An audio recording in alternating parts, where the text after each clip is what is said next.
Welcome to Penrose Learning, where we make understanding easy. You've got the image and a connected watch. Start now.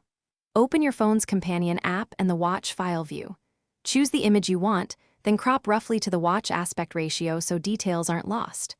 Once done, export or send it to the watch using the app's wallpaper or file transfer option.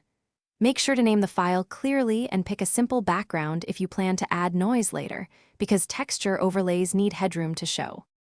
You're modifying the image to match the watch and to create that subtle noise effect. Use a mobile editor, resize to the watch resolution, then add a noise/grain layer at about 3/8% opacity. This hides compression artifacts and improves perceived sharpness. Export as PNG if transparency is needed, otherwise high-quality JPG. Now use the companion app's wallpaper uploader or file push feature to send. You're at the finish line. Apply the wallpaper on the watch and check both home and always-on screens. Look for clipped highlights or too strong noise. If it looks off, tweak contrast or lower noise opacity on your editor and retransfer. Make sure the watch isn't in low-power mode, which can prevent wallpaper updates. If the image won't set, reboot phone and watch, then try the app again or use a direct USB/desktop transfer. This single reboot often clears permission or cache hiccups.